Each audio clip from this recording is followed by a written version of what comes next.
interesting you say that, because I think that once you start to have a little bit more experience, I think one of the things you can do is give yourself that kind of mental run through, so you really are mentally warmed up as well. Well, your playing is really nice. It really developed. I was so impressed. I'm sorry, this was my favorite thing. This triplet was my favorite thing. Because nobody knows your age knows how to play a triplet over an even triplet when they've been doing duples up to that time. And every single one of your triplets in the Barber canzone was perfect next to your duples. That's a really hard thing. You know, everything else that we do, a 4 is a division of 2s. So if you're going 1 and 2 and 1 and 6s are divisions of 3s. 1, 2, 1, 2, 3, 4, 5, 6. 1, 2, 3, 4, 5, 6. 1, 2, 3, 4, 5, 6. So if you're rolling along in duples or triplets, it's all fine. But you put those two things together, there's no common ground. So everybody plays, you know, dot dot dot, because they're thinking they're feeling the duple they've been in. Not you. It was just absolutely. It was beautiful. It was really beautiful. Not only from a rhythmic standpoint, but it was obviously in your musical line as well.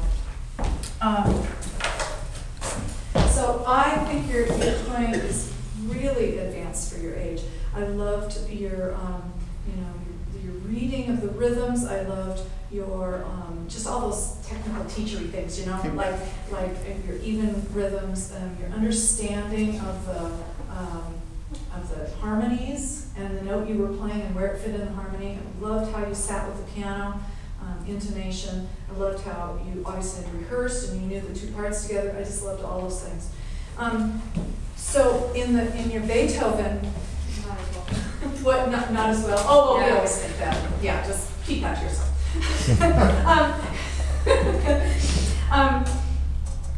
And it's funny how many things get magnified just on that.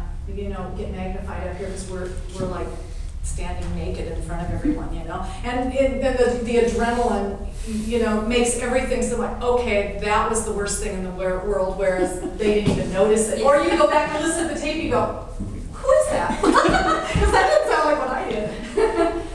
So to some degree, it's always valuable to say to yourself, okay, I try not to let people say I could have done better, but tell yourself how you would do better. So get very specific if you're going to get like that. If you're going to get what's that word? Picky. Yeah. If you're going to, don't just say, oh, I could have done better. Say, you know, next time I want to be able to hit that E the way I want it. There's something very specific so that you're always taking a step up with each performance and you're not beating yourself down. Yeah, because, you know, saying I could have done better doesn't acknowledge the things you did really well. And I think you really have to make a balance for yourself. So the things that I liked, I thought your Beethoven was incredibly Beethoven, thank you very much. Nobody knows how to play Beethoven. And I mean, everybody, and I don't think you realize, maybe you don't even realize what you did. Your Beethoven you didn't play Beethoven like Mahler. You didn't play it like Tchaikovsky. You played with a really clean, I don't want to say crisp, that doesn't sound, you know, nice, but you played. That's exactly right. A big sound for a French sound. That's not appropriate at all. So you really played Beethoven with a real Beethoven kind of sound. Beautiful intonation, beautiful character all the way through it. When you went to the canzone, you didn't give yourself time to change. Now what happens when you're playing with that kind of Beethoven character is that your muscles are just a little bit tight. You're really coring your sound, kind of.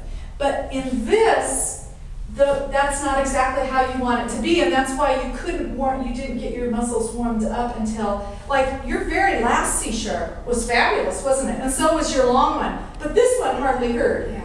Okay, so what you have to do is, first of all, you have to realize that the time between the two pieces is yours.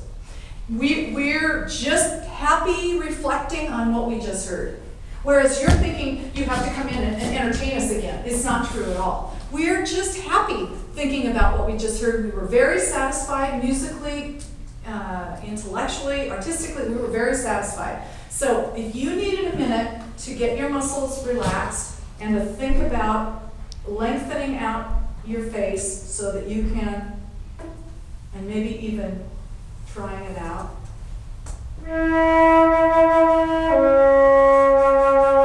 That's not a Beethoven sound, is it? Yeah. So it's really, really different. So practice that first. Why don't you do this? This is a horrible place, so why don't you do this? Oh, sorry, no, this is a decrease. No wonder. Okay, why don't you play this? You want to be pretty kind of tight to get that to come out, don't you? Now, think before you leave.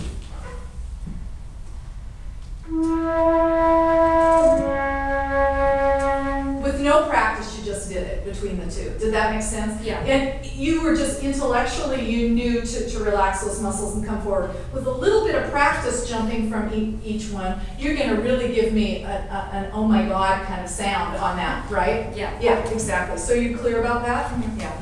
That was, I think one of my biggest criticisms was that you actually had it, but you didn't show it off up there. And I think just because you physically didn't know how to get into it and didn't let yourself have that enough time.